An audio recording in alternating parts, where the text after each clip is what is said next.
theme event of the Silk Road Week. So why we have a gate of the Tang Dynasty? And today we're honored to be joined by the curator from the National Silk Museum. Good morning, everyone. I'm the curator of the China National Silk Museum, and now we are having the annual Silk Road Week. And so please stay tuned with us. We'll give you more information about this Silk Road Week. So why we have a gate of the Tang Dynasty? So this year, actually, we are focusing on the theme of the Chang'an on the Silk Road. So this theme is actually marks the 10th year anniversary of the successful application of the Silk Road, the route network of the Chang'an-Tianshan Corridor as the World Heritage Site. So when we talk about the city of Chang'an, we all know that it has a long history, and also it is the starting point of the ancient Silk Road. So especially I want to mention the Zhang Qian's journey to the west. Actually, he departed from the city of Chang'an. So now we are going back to the very beginning of the Silk Road. So Chang'an, also known as Xi'an, right now today we have landed like over 200 national treasures, and we will bring it into the China National Silk Museum. So hopefully all of these relics can bring us back to thousands of years ago to feel the prosperity of the Chang'an city. So alright, let's get started. So we have just mentioned that today we will exhibit about 200 national treasures. Now we are going through a gate of the city of Chang'an. So also I can see there were like two murals displayed here. So for these murals, they're actually coming from a tomb of the prince in the Tang Dynasty. So from the figures and the characters, you could see they are wearing different costumes, and they are considered as the ambassador from the West back in the ancient times. And on the other side, you could see the honor guards. They're actually welcoming the ambassador. So actually, I could feel the same when I stepped inside of the Silk Museum. So for the theme for the exhibition this year, it is the Chang'an on the Silk Road, Heavenly Palace. And this is also can be referred to a very famous poem. So Chang'an City is actually considered as the metropolis of the world. So that we come to the first part of the exhibition, which is named as the metropolis of the world. Let's take a look. And we will see how these relics can tell us the history of the city of Chang'an. And here we have another guest, and he's coming from the Zhejiang Provincial Museum. So first we will talk about some of the treasures and the relics. So first we could see some of the stone carvings. So for this one, it is actually the head of a figurine and also a head of a sheep. And actually for some of these relics, they are coming from the tomb and dating back to the armed rebellion led by An Lushan and Shi Siming. So these two items are actually coming out from the tomb from that areas. You could see if you look at this figurine, I can tell it is a Hu people. You could see this person have a very high status, and I would say also this person wearing some of the sacrificial items. So for some of these, they're actually the barriers with the tomb. And this is the sheep head. So for this sheep head is actually belonged to the mother of Wu Zetian. So now you could see for this sheep head is also one of the sacrificial items that buried together with her mother in the tomb. So what is the usage of this sheep head? Well, actually, we have this like hierarchy of different types of the tombs.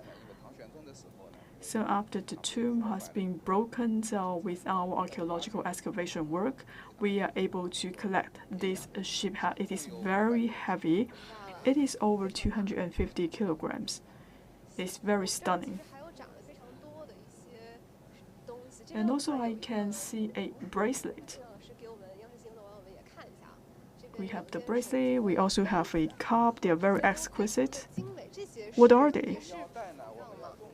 This is a golden belt.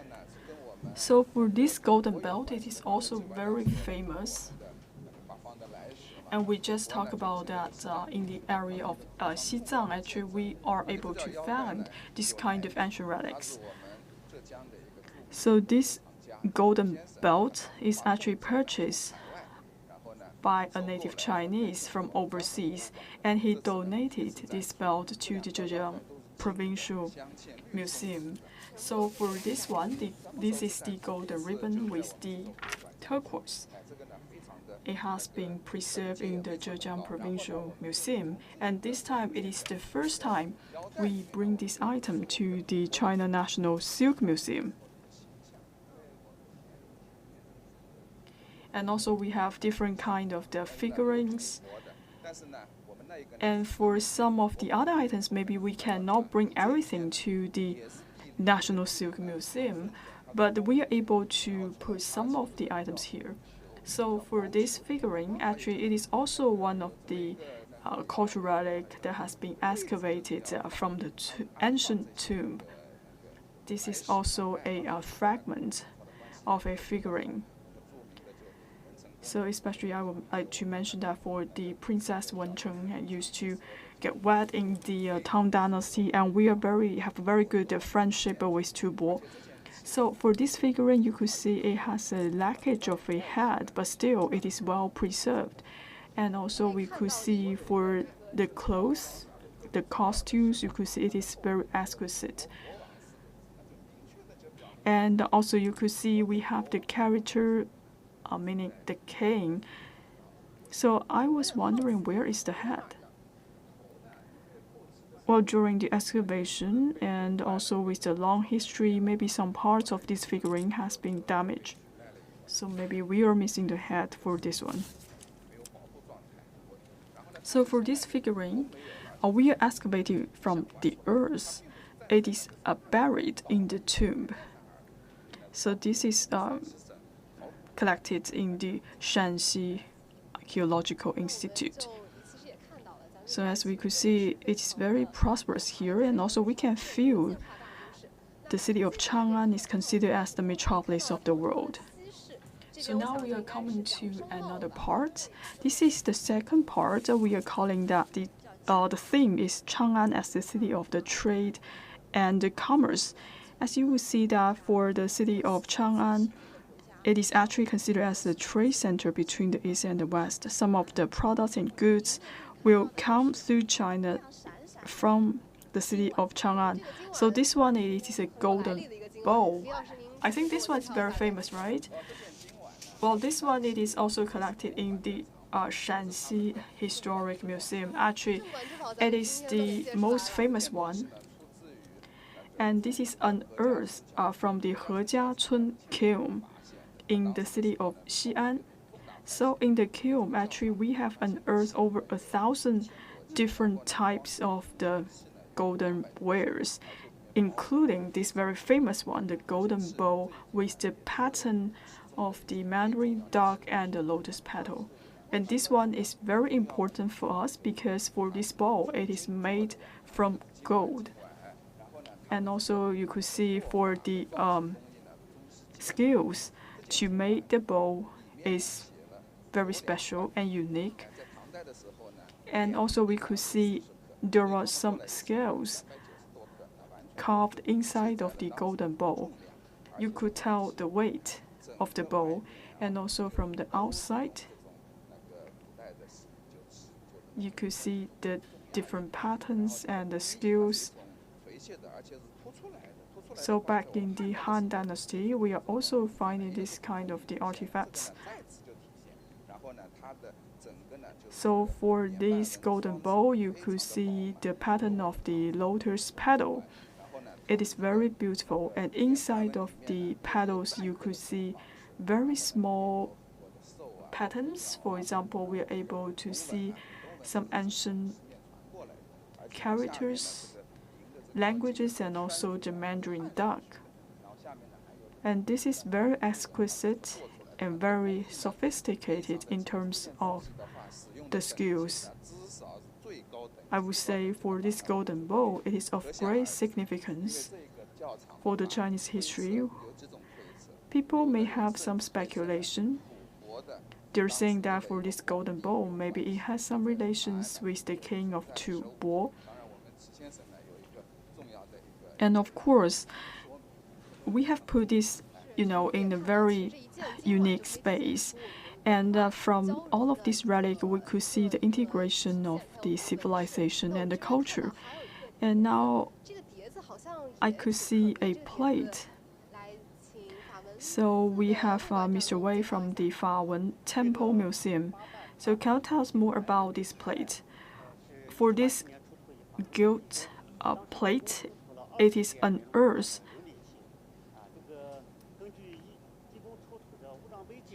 Several years ago, and for some of these plates, actually they are also served as the sacrificial items. And for some of the ancient people, they would like to present these items to the Buddha.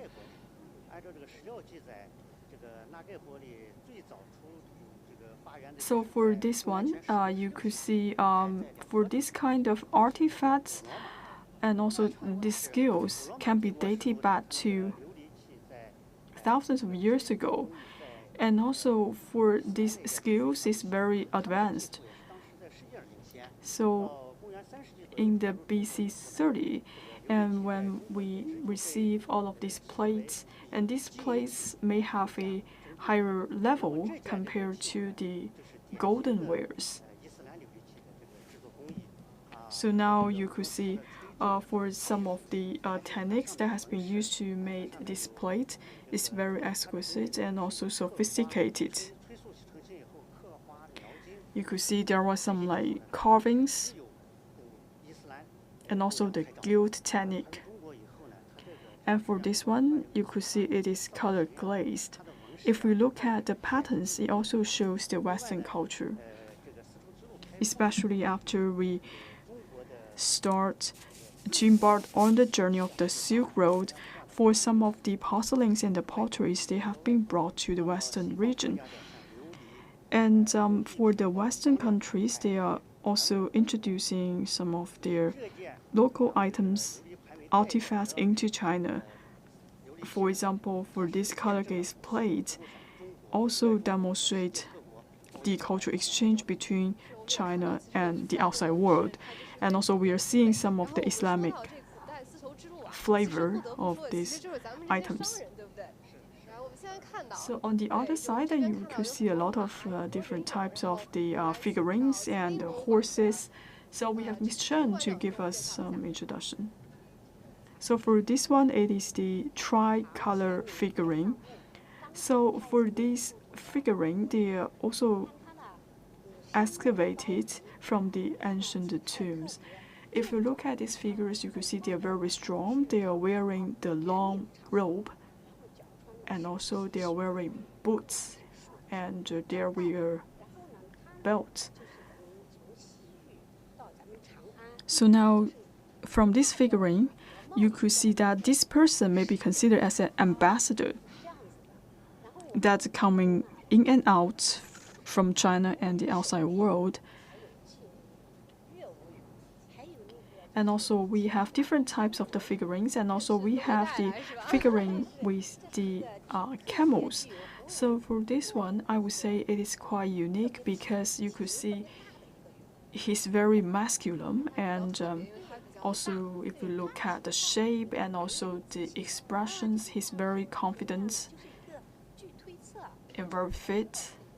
So you could see when this person was on Earth, maybe we could see that he is carrying the camels or horse. So for this horse, you could see it is also a tricolor or color glaze horse. It is very strong in nature. You could see we have three colors on this horse: the yellow, the white, and the green. So for this horse, together with the camels, they are considered as the transportation means. And in the Silk Road, they are carrying some of the Western items into the city of Chang'an. In Qianling, we also unearthed gilt and the patterned child color horses. And if you look at the horses, the head of the horses, actually some of them are decorated with the slices of the gold pieces. So if you have time, make sure you pay a visit to the Qianling Museum to have a look. So if we look at these horses, we could also feel the prosperity of the city of Chang'an back in the ancient times.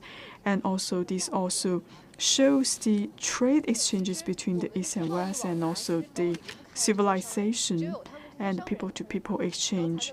As we just seen a lot of the plates, the bowls, and we could see for some of these artifacts they actually have been brought back from the Western countries. So we have a control of the light because we have all these national treasures here. We have the control the temperature and also to control the light. We have to avoid a strong light in order to present all of these national treasures. We would like to cast some of the light on the cultural relics, but we don't want to have a very strong light. Now we are coming to the third part of the exhibition, that is called the Chang'an as the City of Culture. So I would like to mention some of the ancient tablets. So what is this one? This is a very famous Chinese tablets. This is unearthed from the Ming Dynasty. It actually can represent the inclusiveness of the Tang Dynasty. So this is unearthed from Ming Dynasty, but this tablet is actually coming from a temple of the Tang Dynasty. So when we say, if we look at the characters, actually it represents the Rome Emperor. So that's why this one is of great significance. This is also showcase the communication of the civilization. Also captures some of the history of the Western countries.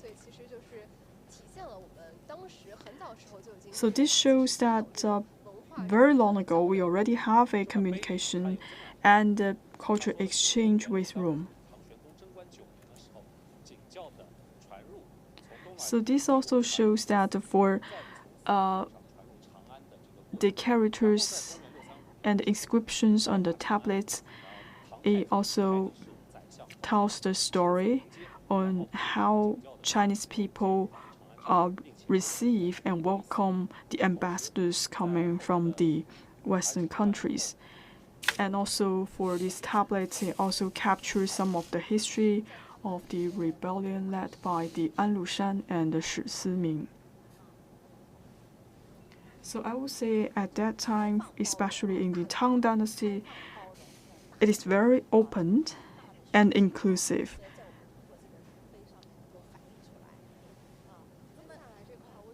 So now we are coming to a very popular section. I believe this area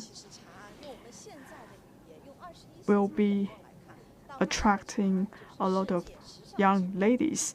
So this session is called the City of Fashion of the city of Chang'an. So what is this one? Well, actually, this is a restaurant or a bar. And now I could see a silver cage. What is that? So this one is unearthed in 1987. At that time, we unearthed a set of the tea wares. So for this one, looks like a cage. So what does it use? Well, actually, we are putting the tea leaves inside of this gilt silver cage with the pattern of the flying goose. So in the Tang Dynasty, actually, they are using a different ways to store the tea. So nowadays, we are using the tea leaves to make the tea. However, back in the Chang'an Dynasty, they actually used the cake, the tea cake, and also to bring it into the silver cage. The reason why they're having this hollow design is to make sure that the tea cake is dry. So for this one, the gilt silver cage is very famous, it's very popular in the Tang Dynasty. And also it shows the royalty of the Tang Dynasty. Well, you could see it is well preserved. We still can see it is a gilt silver cage because it requires a very high standard for the storage. For this silver cage, it is made from pure gold, and also we have the gilt technique. And if you look at the cage, if we calculate the number of the goose, we have like 39 flying goose carved on the silver cage. Well, I would say for this flying goose, they're actually representing the culture of the tea culture in the ancient times. So you could see even they're using this very higher standard silver cage to storage the compressed tea. You could see they are living a very comfortable life. So by looking at all of these teapots and also the artifacts, you could feel that people have a very high aspiration of the tea. And actually in the city of Hangzhou, and many people also like tea. But now today we are at the National Silk Museum in Hangzhou. So we would like to talk about the silk in the National Silk Museum. Good morning, everyone. So it's very happy to join today's event. So what are you going to introduce with us? So for Chang'an is also considered as the city of fashion. They are very famous for the costumes and the cosmetics. So I would like to give you some introduction. So for the male in the Tang Dynasty, they would like to wear different color of the costumes. You could see if you look at the color for people who wearing red, meaning that they are having a higher social status.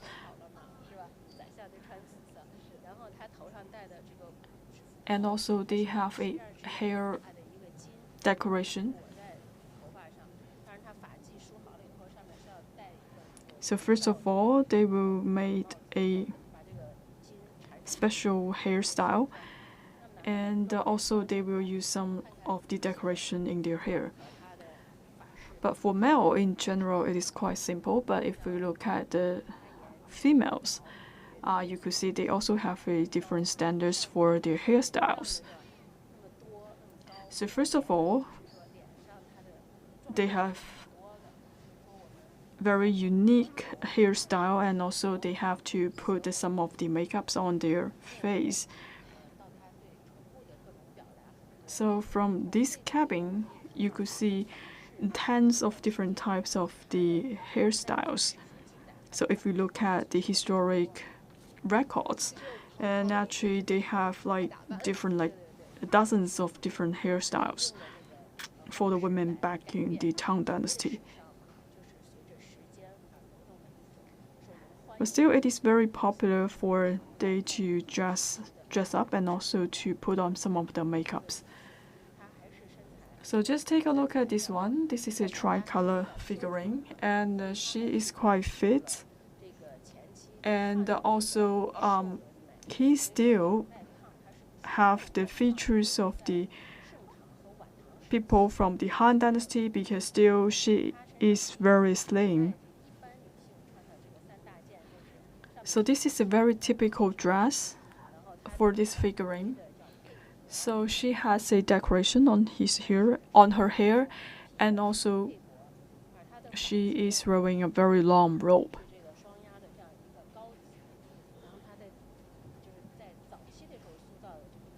And now you could see relatively her head is relatively larger than the other parts of the body, and this is because of her hairstyle.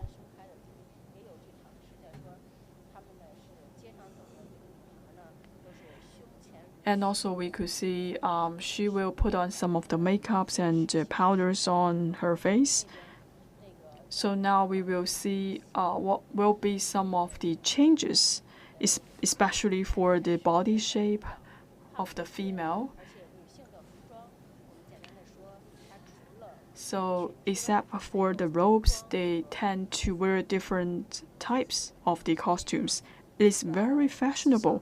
Actually, back in the city of Chang'an and the Tang Dynasty, they already have designers. So I would like to give you some introduction about the fashion culture in the Tang Dynasty. So in this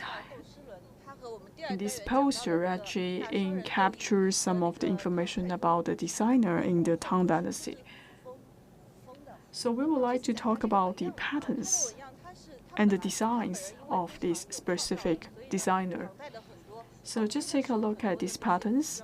He tried to make a lot of designs of the clothes, and he used to work in the city of Sichuan, and also he tried to reinvent different patterns. For example, they are using the inspiration of the Western cultures. Now you could see he have changed some of the patterns into the petals, and also they are using the phoenix to represent the Chinese culture, and also I could see some of the pattern of the peacock. So for these designers, they actually reinvent these patterns based on the Western culture. So in this area, actually, we have the iron. This is an ancient tool. And also we have this copper pot, the container, what we call the dough. So make sure if you have time, pay a visit to the Silk Museum. So back in the Tang Dynasty, they're very concerned about their livelihood, and also after they pass away, they also pay a lot of attention to the tombs.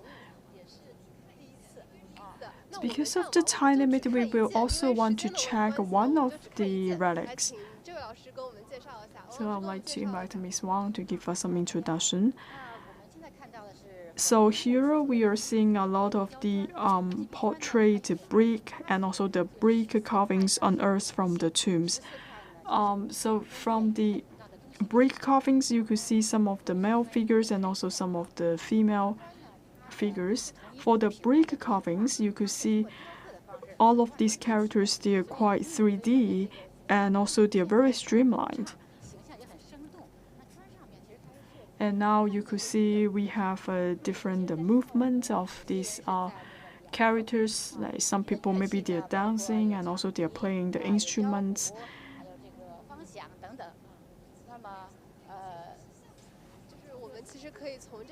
So it feels like we're reading some of the 3D books if we look at some of the brick carvings. So if we look at the brick carvings, it is of great significance for us to learn more about the history of the Tang Dynasty. So make sure you pay a visit to look at these brick carvings. And actually, this is the first time for them to present in the China National Silk Museum. And also for this one, the stone coffin is also the first time to be presented in the National Silk Museum. So for this one, it is preserved in the Chang'an Museum. So for this stone coffin, it weighs about like 7 tons.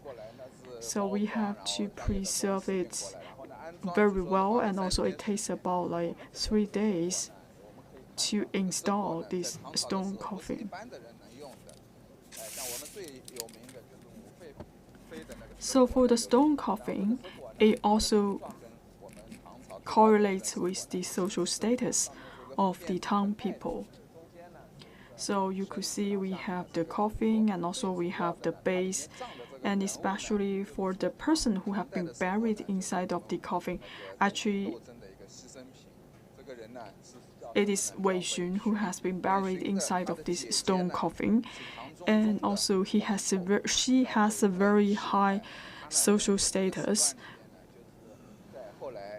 because of some of the civil wars and the rebellion, and for some of these figures has been fled to the southern part of China. So when they died, they have been brought back to the imperial palace. So we will not give you more details about these coffins because we want to leave it to the audience. So now I have coming to another section.